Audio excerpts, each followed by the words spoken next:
Muy buenas tardes, ¿cómo están? Soy Chayo Busquets, esto es Chayo Contigo y estamos listos para iniciar el programa del día de hoy. Fíjense que dentro del contexto de lo que hemos venido hablando en programas anteriores, hay algo que importa mucho y es ¿qué pasa cuando logramos entender que una vez que estemos y seamos adultos, nadie va a venir a salvarnos de nada? Por eso es que la autosuficiencia es tan importante. Que nosotros sepamos hacer las cosas, que nosotros seamos capaces de poder solucionar, resolver nuestras necesidades y deseos. Es parte de lo que nos va a permitir poder salir adelante. Evidentemente, cuando nuestros hijos están creciendo, necesitamos irlos acostumbrando desde niños, desde pequeños, a que lo vayan solucionando con cosas muy básicas en la vida. Aprender a vestirse, aprender a recoger lo que está tirado, lo que ellos utilizaron, a guardar lo que ellos sacaron, a apagar la luz que ellos prendieron, en fin, cositas cotidianas que parecerían sin mayor significado. Porque luego vamos a tener que irles enseñando que ellos van a necesitar irse volviendo más autosuficientes también a nivel emocional. Que empieza por, si estás aburrido, aburrida, trata de buscar cómo te recuperas de ahí, cómo buscas una solución a tu aburrimiento. Algo se te ocurrirá. No te tengo que sacar yo de ahí. No por ser tu mamá o tu papá se me tiene que ocurrir a mí cómo logras entretenerte, cómo logras distraerte. Tú necesitas empezar a buscar una alternativa. El tema hoy en día es que nosotros de inmediato, ¿no? Si estás aburrido, bueno, pues ¿por qué no haces tal o por qué no haces tal otra cosa o por qué no? Y entonces incluso hasta le damos nuestro celular, ¿no? Para que se entretenga. La realidad es que cuando pasamos por una época dura o difícil, tenemos que tratar de recurrir a herramientas personales para superar un proceso. Y eso va a tener que irse entrenando, sí, con nuestro acompañamiento, pero ellos van a tener que ir sabiendo que si en la escuela quieres ser amigo o amiga de alguien y ese alguien no lo elige como amigo, no quiere jugar con él o con ella, pues tendrá que buscar otras opciones dentro de los amigos que tiene en el salón y ver con quién se puede llevar, quién lo trata mejor, para entonces darse cuenta quién está disponible para poderse relacionar con él o con ella y no empeñarse en necesariamente ser amigo de aquella persona a quien le echó el ojo. Y en esos procesos, la autosuficiencia no tiene que ver solamente con las cosas materiales, con hacer aquello que me permite aprender a hacerme un huevo, aprender a hacerme una quesadilla, aprender a ver cómo subsisto si mamá o papá están ocupados porque en este momento los abuelos necesitan más tiempo de ellos. Y yo puedo aprender a escoger mi ropa, a poderme vestirme por mí mismo, a poder ver cómo me reorganizo, dada alguna circunstancia difícil que se está viviendo en mi casa, sino también a ver cómo he hecho mano de habilidades internas para pasármela mejor. Y ese es un proceso también de adaptación y de autosuficiencia. Así es que ve tomando en cuenta cómo acompañas a tus hijos en esos procesos, porque que los acompañes importa, pero que hagas por ellos los inhabilita.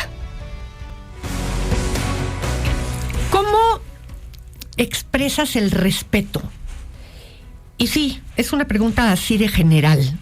Fíjense que de los valores morales que existen, el respeto es al que se hace más alusión en palabras. de pronto parecería que todo es respeto. Y en muchas ocasiones se le hace alusión al respeto en términos de como que cualquier cosa falta al respeto. En términos verbales, si te suben el tono de voz, te faltan al respeto. Si te dicen alguna grosería, te faltan al respeto. Y cuando pues te pegan, ¿no? O te violentan, te faltan al respeto. Y el tema incluso es esta frase que muchas veces se usa, ¿no?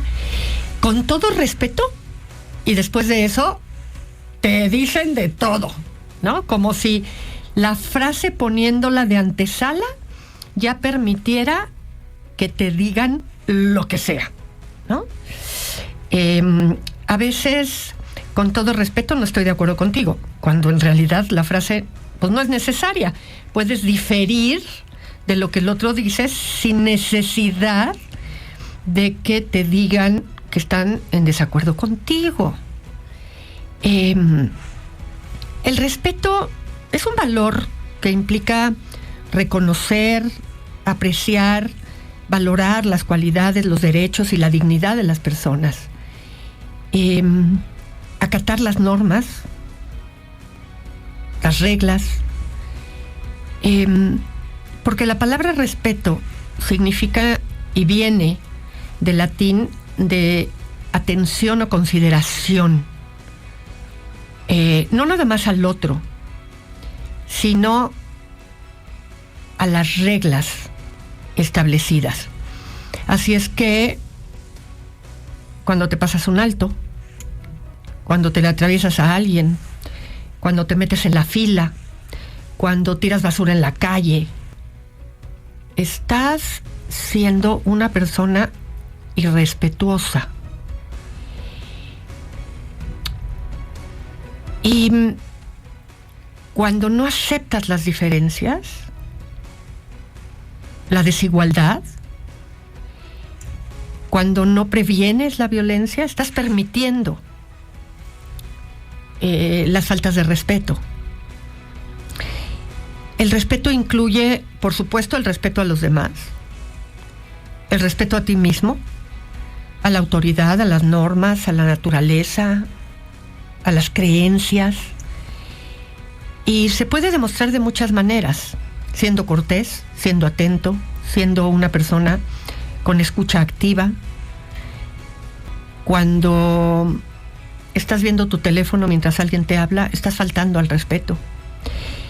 En fin, hay muchísimas manifestaciones. Y yo te preguntaría, porque más allá de las palabras, ¿con qué conductas eres una persona respetuosa? ¿Qué dirías de qué es lo que sueles hacer para respetar? ¿Y con qué conductas con más frecuencia no respetas? Porque muy seguido decimos, es que no me siento respetado o respetada. ¿Pero qué es eso? Así es que usamos la palabra respeto con una frecuencia bárbara y no necesariamente sabemos ni entendemos todo lo que implica. Así es que reflexiónalo y piensa qué es el respeto para ti. Los niños deben de pasar de aprender a leer para aprender leyendo. Así es que si no dominan la comprensión de lo que leen,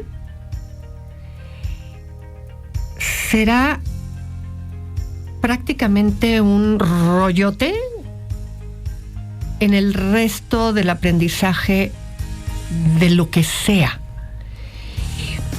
Fíjense que alguna vez platicando con una maestra me decía: no tienes idea, Chayo, de la cantidad de errores que presentan los niños y los adolescentes en los exámenes porque no entendieron la pregunta del examen, no porque no tengan los conocimientos.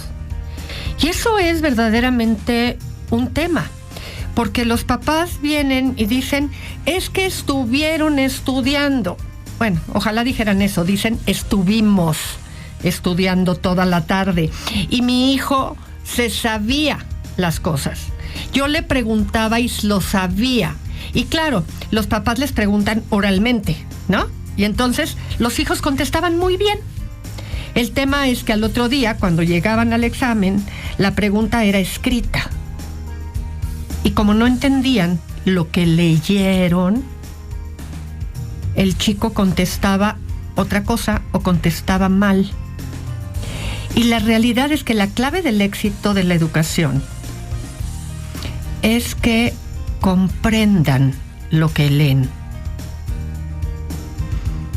¿Tú te has percatado si tu hijo lee lo suficiente y entiende lo que lee?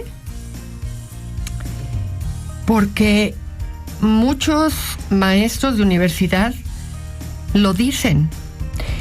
Llegan con faltas de ortografía.